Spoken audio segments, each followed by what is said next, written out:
Hi hello ನಮಸ್ತೆ ನಮಸ್ತೆ. Happy Varamahalakshmi ಹಬ್ಬದ ಶುಭಾಶಯಗಳು. ಏನಬ್ಬ ವರಮಹಾಲಕ್ಷ್ಮಿ ಹಬ್ಬದ ಶುಭಾಶಯಗಳು. ಎಲ್ಲರಿಗೂ ದೇವರು ಒಳ್ಳೇದು ಮಾಡಲಿ, ನೀವು ಅಂದ್ಕೊಂಡಿದ್ದೆಲ್ಲ ಕೊಡಲಿ. ಆಯುಷ್ಯ ಆರೋಗ್ಯ ಕೊಡಲಿ, ಎಚ್ಚೇತವಾಗಿ ದುಡ್ಡು ಕೊಡಲಿ ನಿಮಗೆ. ಬ್ಲಾಗ್ ವರಮಹಾಲಕ್ಷ್ಮಿ ಹಬ್ಬದ್ದೇ ಆಗಿರುತ್ತೆ. ಸೊ ಹೇಗೆ ಮಾಡ್ತೀವಿ ಅಂತ ನೋಡೋಣ. ಸಾಕು ಆರಿಸಿದ್ದು. ಡೆಕೋರೇಷನ್ ರೆಡಿ ಮಾಡ್ಕೊತಾ ಇದ್ದಾರೆ ರಂಗವರು. ಇಸ್ತ್ರಿಯಲ್ಲೇ ಕಾನ್ಸೆಪ್ಟ್ ಕೊಟ್ಟಿದ್ದೆ ಈ ಸಲ. ಜಾಗ ಎಲ್ಲೂ ಸೆಟ್ ಆಗಿಲ್ಲ, ಅದಕ್ಕೆ ಇಲ್ಲಿ ಇಟ್ಟಿದ್ದೀವಿ, ಸ್ವಲ್ಪ ದೊಡ್ಡದಾಗಿ ಬರುತ್ತೆ ಅಂತ. ಇದೆಲ್ಲ ಬ್ಯಾಕ್ಗ್ರೌಂಡ್ ಕೆಲಸ ಮುಗಿದ ಮೇಲೆ ನೆಕ್ಸ್ಟ್ ಕೆಲಸ ಶುರು ಮಾಡೋಕ್ಕಾಗೋದು. ರಂಗ ಏನು ಅನಿಸ್ತಾ ಇದೆ? ಸೂಪರ್ ಅನಿಸ್ತಿದೆ. ಹೌದಾ? ಅಷ್ಟೊಂದು ಕಷ್ಟ ಬಿದ್ದು ಮಾಡ್ತೀವಿ. ಇಲ್ಲಿ ಬನ್ನಿ ಬನ್ನಿ, ಇಲ್ಲಿ ಬನ್ನಿ, ಇಲ್ಲಿ ಅಂದ್ಮೇಲೆ ಏನು ಕಷ್ಟ ಬೀಳ್ತಾ ಇದ್ದೀರಾ ನೀವು ಪಾಪ. ವರಮಹಾಲಕ್ಷ್ಮಿ ಹಬ್ಬಕ್ಕೆ ಡೆಕೋರೇಷನ್ ಸ್ಟಾರ್ಟ್ ಮಾಡ್ಕೊಂಡಿದ್ದೀನಿ. ಬಟ್ ಆದರೆ ನನಗೆ ಸಿಕ್ಕಾಪಟ್ಟೆ ಬ್ಯಾಕ್ ಪೈನ್ ಇರೋದ್ರಿಂದ ಸಿಕ್ಕಾಪಟ್ಟೆ ನೋವು ಅನುಭವಿಸ್ತಾ ಇದ್ದೆ. ಸೊ ಇವಾಗಲೇ ಎದ್ದಿರೋದು ಡೆಕೋರೇಷನ್ ಮಾಡೋಕ್ಕೋಸ್ಕರ. ಸೀರೆ ಯಾರು ಉಡ್ಸಲ್ಲ ಅನ್ನೋದಕ್ಕೋಸ್ಕರ ಎಲ್ಲ ಇನ್ನು ಮನೆ ಕ್ಲೀನಿಂಗ್ ಆಗಲಿ ಪ್ರತಿಯೊಂದು ನಮ್ಮ ರಂಗ ಮತ್ತು ನಮ್ಮಮ್ಮ ನಮ್ಮಪ್ಪ 3 ಜನ ಸಿಕ್ಕಾಪಟ್ಟೆ ಹೆಲ್ಪ್ ಮಾಡಿದ್ದಾರೆ. ನನಗೆ ಯಾವುದೇ ಥರ ಕೆಲಸ ಇರಲಿಲ್ಲ, ಇದೊಂದೇ. ಬಟ್ ಇದನ್ನು ಮಾಡೋದು ಸಿಕ್ಕಾಪಟ್ಟೆ ಟೈಮ್ ತೊಗೊಂಡು ಕಷ್ಟ ಆಗ್ತಾಯಿತ್ತು ಕೂರೋಕ್ಕೆ ಕೆಳಗಡೆ. ಆದರೂ ಕೂತು ರೆಡಿ ಮಾಡ್ತಾಯಿದ್ದೀನಿ. ಸ್ವಲ್ಪ ಜಾಸ್ತಿನೇ ತೊಗೊಬಿಟ್ಟೆ ಅನಿಸುತ್ತೆ ಇಷ್ಟು ಪೇನಲ್ಲಿ. ಬಟ್ ಏನೂ ಮಾಡೋಕ್ಕಾಗಲ್ಲ, ನನಗೆ ಇಷ್ಟ ಆಗುತ್ತೆ ಮನೇಲಿ ಲಕ್ಷ್ಮಿ ಕೂರಿಸೋದು ಅದೆಲ್ಲ. ಸೊ ಹಾಗಾಗಿ ಸೈಡ್ಗೆ ಅಂತ ಈ ಲಕ್ಷ್ಮಿ ಡಾಲ್ಗಳು ವೆಲ್ಕಮ್ ಗರ್ಲ್ಸ್ ಥರ ನಿಲ್ಲಿಸ್ತಾರಲ್ಲ, ಆ ಥರ ರೆಡಿ ಮಾಡ್ಕೋತಾ ಇದ್ದೀನಿ ಲಕ್ಷ್ಮಿ ಪಕ್ಕ ನಿಲ್ಸೋಕ್ಕೆ ಅಂತ. ಮುಖೋಡ ಕೂಡ ಈ ರೀತಿ ರೆಡಿ ಮಾಡಿ ಇಟ್ಕೊಂಡಿದ್ದೀನಿ. ಯಾವುದೇ ಹೋಲೆಲ್ಲ ಮಾಡಿಸಿರಲಿಲ್ಲ, ತಾಂಜಾವೂರು ಪೇಂಟಿಂಗೇ ಚೆನ್ನಾಗಿ ಕಾಣಿಸುತ್ತೆ ಅಂತ. ಈ ಕಡೆ ಡೆಕೋರೇಷನ್ ಕೂಡ ಕಂಪ್ಲೀಟ್ ಆಯಿತು. ಒಂದು ಟೇಬಲ್ಗೆ ಸಗಣಿ ಸ್ವಲ್ಪ ತಾರಿಸಿ ಅಲ್ಲಿ ರಂಗೋಲಿ ಬಿಟ್ಟು ಆಮೇಲೆ ಒಂದು ಬಟ್ಟೆಯಲ್ಲಿ ಕವರ್ ಮಾಡಿದ್ದೀವಿ ಟೇಬಲ್ನ. ಆಮೇಲೆ ಫ್ಲವರ್ ಇಡ್ತಾ ಇದ್ದಾರೆ. ಸೊ ಇಷ್ಟು ಡೆಕೋರೇಷನ್ ನೀವು ಬಂದಿಲ್ಲಿ ನೋಡಿ ಮುಗೀತು ಅವ್ರದ್ದು ಕೆಲಸ. ವೆಲ್ಕಮ್ ಗರ್ಲ್ಸ್, ನಮ್ಮ ಇಬ್ಬರು ವೆಲ್ಕಮ್ ಗರ್ಲ್ಸ್ ರೆಡಿಯಾಗಿ ಈ ರೀತಿ ಕಾಣ್ತಾ ಇದ್ದಾರೆ. ಇನ್ನು ಸ್ವಲ್ಪ ಏನೇನೋ ಮಾಡಬೇಕು. ಫೈನಲಿ ನೋಡಿ ಗೈಸ್, ಈ ವರಮಹಾಲಕ್ಷ್ಮಿಗೆ ನಮ್ಮ ಮನೆಯಲ್ಲಿ ಸಿಂಪಲ್ ಆಗಿ ಒಂದು ತಟ್ಟೆಗೆ ನಮ್ಮ ಎರಡೂ ಕೈಯಲ್ಲಿ ಅಕ್ಕಿ ಎಷ್ಟು ಬರುತ್ತೆ ಅಷ್ಟು 3 ಸಲ ಹಾಕ್ಕೊಂಡು ಇಟ್ಟಿದ್ದೀನಿ ಆ ತಟ್ಟೆಯಲ್ಲಿ ಲಕ್ಷ್ಮೀನ ಕೂರ್ಸೋಕ್ಕೆ. ಅದ್ರ ಮೇಲೆ ಈ ರೀತಿ ಸೀರೆನ ನಾನು ಆಲ್ರೆಡಿ ಉಡಿಸಿ ರೆಡಿ ಮಾಡ್ಕೊಂಡಿದ್ದೆ. ಇನ್ನು ಸ್ವಲ್ಪ ಕೆಲಸ ಹಿಡಿಯುತ್ತೆ ಇನ್ಮೇಲೆ. ಅದು ಕಾಲು ಕೈ ಎಲ್ಲ ಹಾಕೋಷ್ಟರಲ್ಲಿ ಇವಾಗ ಅದನ್ನೆಲ್ಲ ರೆಡಿ ಮಾಡ್ಕೋತಾ ಇದ್ದೀನಿ. ಬೆಳಿಗ್ಗೆ ಆಗಲ್ಲ ಅಂದ್ಬಿಟ್ಟು ನೈಟ್ ಎಷ್ಟೊತ್ತಾದರೂ ನೈಟೇ ಮಾಡಿಬಿಡ್ತೀವಿ. ಕಳಸ ಮಾತ್ರ ನೈಟ್ ಏನೂ ಹಾಕಲ್ಲ, ಖಾಲಿ ಇರುತ್ತೆ.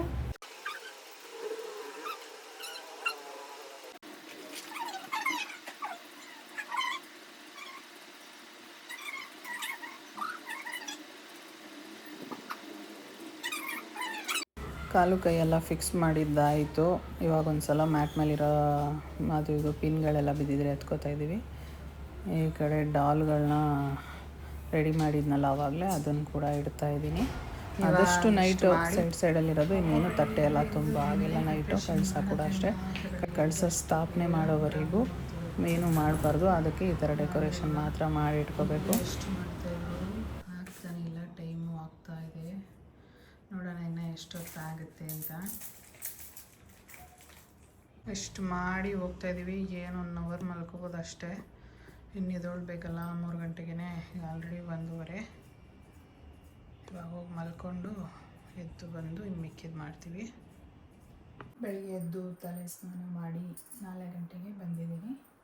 ಮೊದಲಿಗೆ ಗಣೇಶನ ಪೂಜೆ ಮಾಡಬೇಕು, ಯಾಕಂದರೆ ಯಾವುದೇ ಥರದ್ದು ನಾವು ಮಾಡ್ತಿರೋ ವರಮಹಾಲಕ್ಷ್ಮಿ ಪೂಜೆಗೆ ವಿಘ್ನ ಆಗಬಾರ್ದು ಅಂತ. ಮೊದಲು ನಾನು ಗಣೇಶನಿಗೆ ಪೂಜೆ ಮಾಡ್ತೀನಿ. ಗಣೇಶನ ಫೋಟೋ ಯಾವುದೂ ಇಲ್ಲ ಅಂದರೆ ಸಗಣಿಯಿಂದ ಗಣೇಶನ ಮಾಡಿ ಪೂಜೆ ಮಾಡ್ಬೋದು.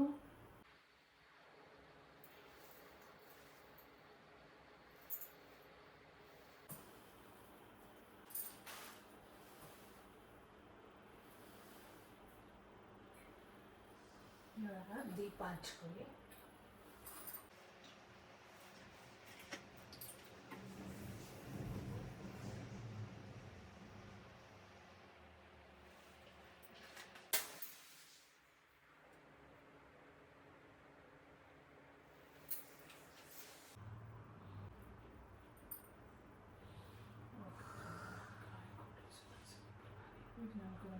ಸರ್ವಕಾರ್ಯೇಷು ಸರ್ವದಾ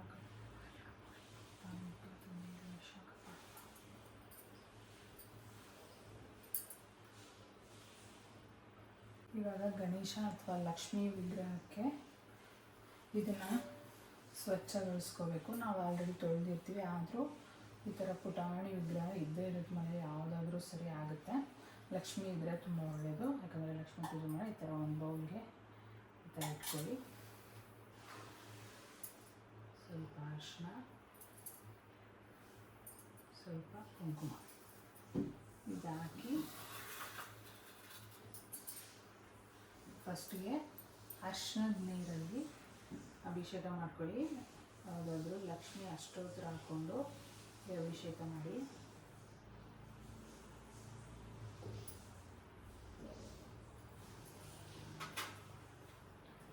ಇವಾಗ ಕುಂಕುಮ ನೀರು,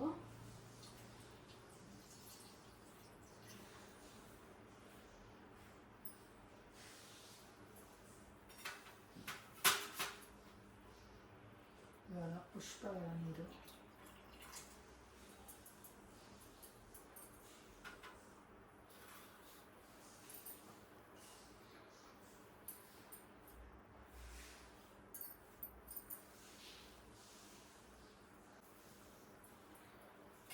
ಇವಾಗ ಇದನ್ನು ವಾಟರಲ್ಲಿ ತೊಳ್ಕೊಳ್ಳಿ.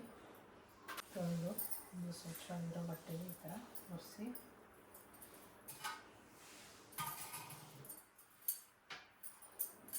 ಈ ನೀರನ್ನು ಗಿಡಕ್ಕೆ ಹಾಕಬೇಕು. ಬೇರೆ ಎಲ್ಲೂ ಬಿಸಾಕಬೇಡಿ, ಸಿಂಕ್ಗಾಗಲಿ ಬೇರೆದಕ್ಕಾಗಲಿ. ಮತ್ತು ವಿಗ್ರಹನ ಇದರಲ್ಲಿ ಇಟ್ಕೊಂಡು ಸ್ವಲ್ಪ ಅರಿಶಿನ, ಸ್ವಲ್ಪ ಕುಂಕುಮ, ಪಂಚಾಮೃತ ಅಭಿಷೇಕ ಮಾಡ್ಕೊತಾ ಇದ್ದೀನಿ.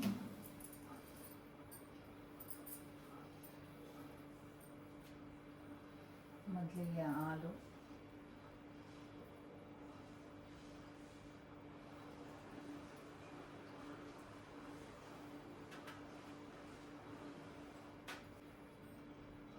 ಇವಾಗ ಮೊಸರು,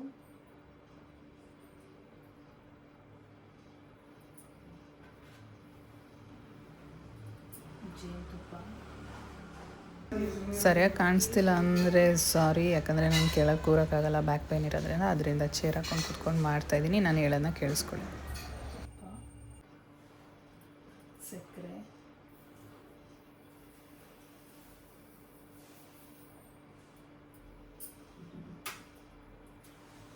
ಬಾಳೆಹಣ್ಣು ಸಣ್ಣದಾಗಿ ಹಚ್ಚಿರೋವಂಥದ್ದು, ನೀವು ಯಾವುದಾದ್ರೂ ಹಣ್ಣು ತೊಗೋಬೋದು. ಸಣ್ಣದಾಗಿ ಹಚ್ಚಿರೋವಂಥ ಡ್ರೈ ಫ್ರೂಟ್ಸ್, ಗೋಡಂಬಿ, ಬಾದಾಮಿ, ದ್ರಾಕ್ಷಿ, ನಿಮಗೆ ಯಾವುದು ಬೇಕಾದ ಹಾಕ್ಕೊಳ್ಳಿ. ಹಾಕ್ಕೊಳ್ಳಿ, ಇಲ್ಲಾಂದರೆ ಸ್ಕಿಪ್ ಮಾಡಿ ಪರವಾಗಿಲ್ಲ.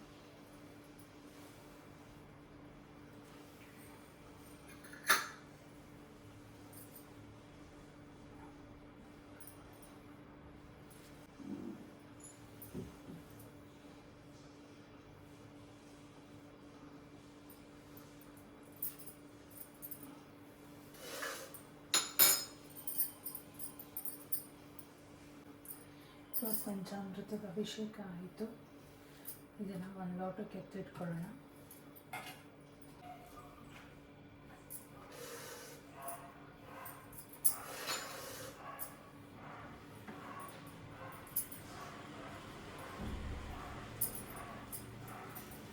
ಅಭಿಷೇಕ ಎಲ್ಲ ಆಯಿತು. ಇವಾಗಿದು ವರಮಹಾಲಕ್ಷ್ಮಿ ವ್ರತದ ದಾರ 12 ಎಳೆ ತೊಗೊಂಡು 9 ಗಂಟೆಗಳನ್ನ ಹಾಕಿ ಈ ಥರ ಅರಿಶಿನ ಕಲಸಿ ನೀರಲ್ಲಿ ಹೆಜ್ಜಿ ಈ ಥರ ಇಟ್ಕೊಂಡಿದ್ದೀನಿ. ಇವಾಗ ಇದನ್ನು ಈ ಥರ ಒಂದು ತೊಗೊಳ್ಳಿ, ದಾರದ ಮಧ್ಯಕ್ಕೆ ಈ ಥರ ಹೂ ಇಟ್ಟು 3 ಗಂಟೆ ಹಾಕೋಬೇಕು.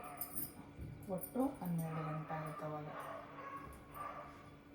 ದಾರಕ್ಕೆ 9 ಗಂಟು, ಹೂ ಮೇಲೆ 3 ಗಂಟು.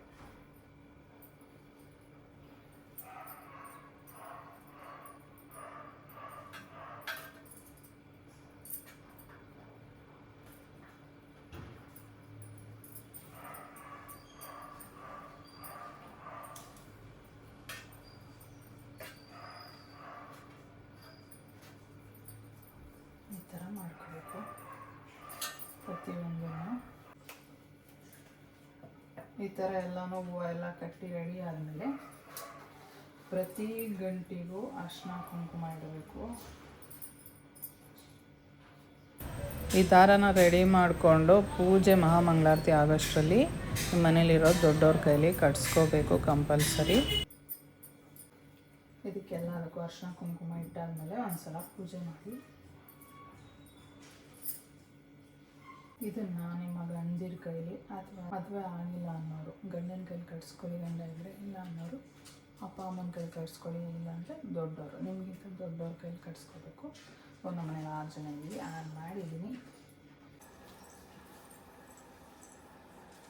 ಅಭಿಷೇಕ ಪೂಜೆ ಎಲ್ಲ ಆದಮೇಲೆ ಕಳಸಕ್ಕೆ ನೀರು ಹಾಕೊಳ್ಳೋಣ. ಫಸ್ಟು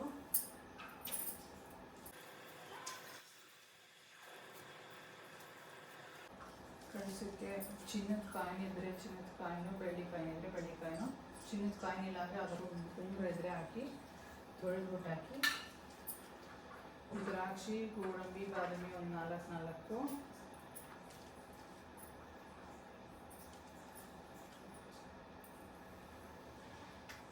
ಒಂದು ಹೂವು, ಸ್ವಲ್ಪ ಅರಿಶಿನ, ಸ್ವಲ್ಪ ಕುಂಕುಮ, ಸ್ವಲ್ಪ ಅಕ್ಷತೆ ಇಟ್ಕೊಂಡು ಸಂಕಲ್ಪ ಮಾಡ್ಕೊಳ್ಳಿ.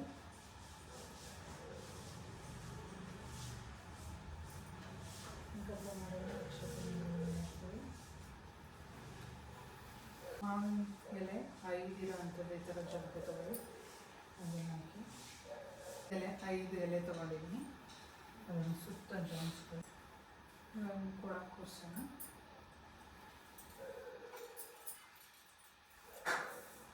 ಇವಾಗ ನೀವು ಹಣ್ಣು ಸ್ವೀಟು ಏನು ಮಾಡಿರ್ತೀರ ಅದೆಲ್ಲ ತಟ್ಟೆ ಎಲ್ಲ ಇವಾಗ ತುಂಬ್ಕೋಬೋದು.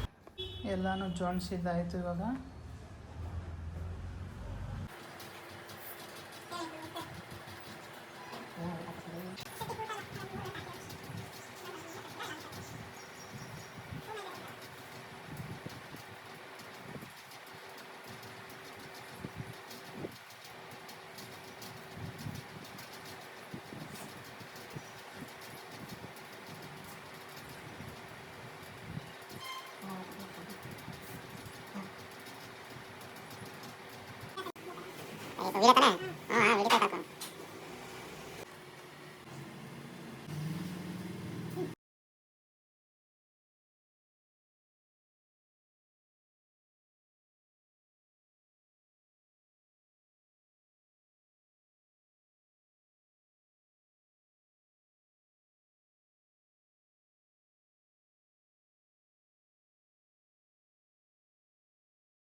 श्रीलक्ष्मी नमः ओम श्रीलक्ष्मी नमः ओम श्रीलक्ष्मी नमः ओम श्री पद्मावती वेंकटेश्वराय नमः ओम श्री पद्मावती वेंकटेश्वराय नमः ओम श्री पद्मावती वेंकटेश्वराय नमः ओम श्री लक्ष्मी श्रीनिवासाय नमः ओम श्री लक्ष्मी श्रीनिवासाय नमः ओम श्री लक्ष्मी श्रीनिवासाय नमः ओम श्री गुरु राघवेंद्राय नमः ओम श्री गुरु राघवेंद्राय नमः ओम श्री गुरु राघवेंद्राय नमः ओम श्री वीरांजनाय नमः ओम श्री वीरांजनाय नमः ओम श्री वीरांजनाय नमः ओम श्री साई बाबाय नमः ओम श्री पद्मावती नमः ओम श्री पद्मावती नमः ओम श्री लक्ष्मी ಇವಾಗ ಅಂಗಡಿ ಬೆಳಗ್ಗೆ ಹಸಿಮ ಅಲ್ರಿ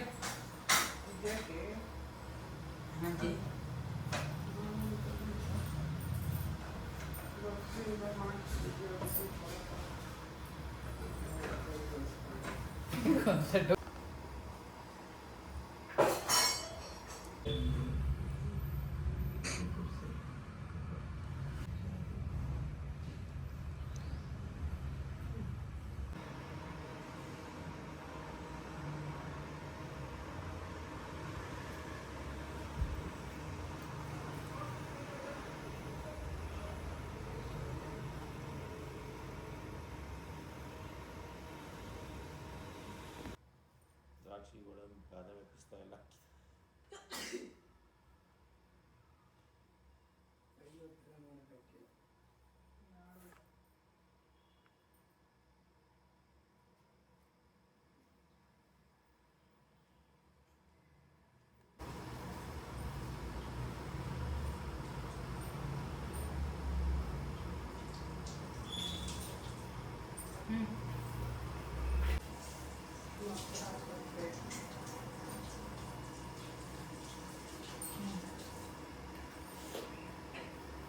ಪೂಜೆ ಎಲ್ಲ ಆದಮೇಲೆ ಮನೇಲಿ ಯಾರು ಇರ್ತಾರೆ ಹಿರಿಯರು ಅವರಿಂದ ಆಶೀರ್ವಾದ ತಗೋಬೇಕು.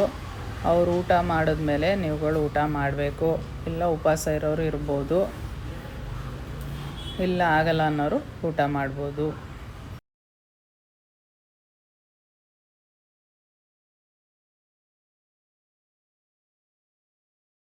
ಇವಾಗೆಲ್ಲ ಊಟ ಮಾಡುವ ಟೈಮ್. ಊಟ ಮಾಡ್ತಾಯಿದ್ರೆ ಏನೇನು ಅಡುಗೆ ಮಾಡಿದ್ದೀರಾ? ಚಿಕನ್ ಬಿರಿಯಾನಿ ವಾಯ್ಸೇ ಬರ್ತಾಯಿಲ್ಲ. ಹೋಳಿಗೆ ಅಂತ ಪಲಾವ್, ಆಮೇಲೆ ಪಲಾವ್, ಬೀನ್ಸ್ ಪಲ್ಯ, ಬೀನ್ಸ್ ಅಲ್ಲ carrot beans, carrot and beans. ಅದಾದಮೇಲೆ ಹೋಳಿಗೆ, ಅನ್ನ ಸಾಂಬಾರ್, ಸಾಂಬಾರ್, ಅದಕ್ಕೆ ಸ್ವಲ್ಪ ತುಪ್ಪ, ಪುಳಿಯೋಗರೆ ಐತೆ. ಇನ್ನು ಪುಳಿಯೋಗರೆ ಕೆಚ್ಚಿ ಬಿಸಾಕೋದೆ ನೋಡಿ. ಮಾವಿನ ಎಲೆ ಹಾಕ್ಬಿಟ್ಟವ್ರೆ ಇದಕ್ಕೆ. ಪಲಾವ್ ಎಲೆ. ಊಟ ಹೆಂಗೈತ್ರ ಬಜ್ಜಿ? ಬೇರೆ ನೀನು ಕುಕ್ಕಳಿಕ್ಕಿಲ್ವೇನೆ ನನ್ನ ಮೇಲೆ.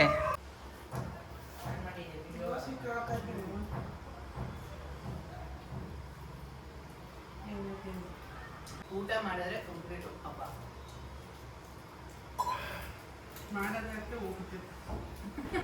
ಮನೆಗೆ ಬಂದವ್ರಿಗೆ ಕುಂಕುಮ ಕೊಡೋದು, ಅವ್ರ ಮನೆಗೆ ನಾವು ಹೋಗೋದು, ಇಷ್ಟೇ ಹಬ್ಬ. ನಾನು ಅದನ್ನೇನೋ ಅಂದ್ಕೊಂಡು ಬಂದ ಒಂದು ವಾರ ಆಗಿದೆ ಹಾಕಲ್ಲ. ಇಲ್ಲ, ಮಂಗಳವಾರ ಲಾಸ್ಟ್ ಇಯರ್ ಸಂಡೇ ಹಾಕಿ ಅಷ್ಟು ಬಂದ್ಬಿಟ್ಟಿತ್ತು ನಂದು. ಈ ವರ್ಷನೇ 2 ದಿನ ಮುಂಚೆ ಹಾಕಿದ್ದು. ನಾಳೆ ಸಂಜೆ ಪೂಜೆ. ಇವಾಗ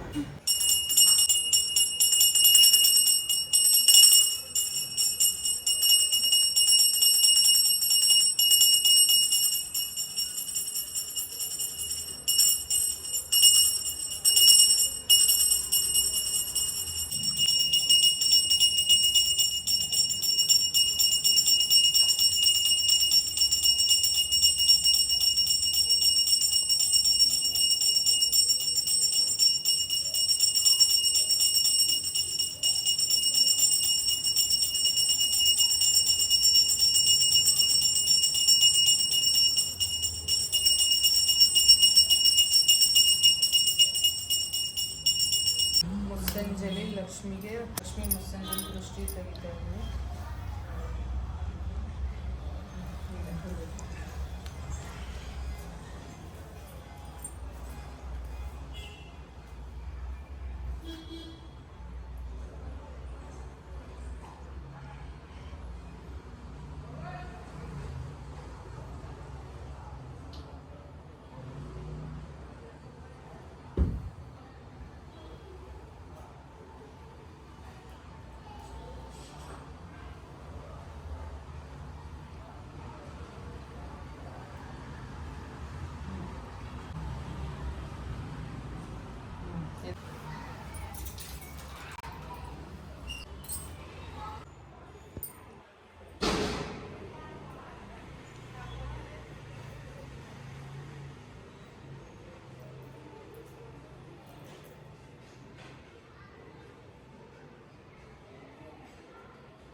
ಇವತ್ತಿನ ಪೂಜೆ ಮುಗೀತು. ನಾಳೆ ಹುಣ್ಣಿಮೆ ಇರೋದ್ರಿಂದ, ಇವತ್ತೇ ಹುಣ್ಣಿಮೆ ಸ್ಟಾರ್ಟ್ ಆಗಿರೋದ್ರಿಂದ ಕಳಸ ಜರುಗಿಸಂಗಿಲ್ಲ. ನಾಳೆ ಸಂಜೆ ಜರುಗಿಸ್ಬೋದು, ಕೇಳ್ಬಿಟ್ಟು ಈ ವಿಡಿಯೋನ ಇಲ್ಲಿಗೆ ಎಂಡ್ ಮಾಡ್ತಾಯಿದ್ದೀವಿ. ಈ ವಿಡಿಯೋ ಇಷ್ಟ ಆಗಿದರೆ ಲೈಕ್ ಮಾಡಿ, ಶೇರ್ ಮಾಡಿ, ಕಮೆಂಟ್ ಮಾಡಿ, ಸಬ್ಸ್ಕ್ರೈಬ್ ಮಾಡಿ. Thank you for watching. Lots of love. Bye bye.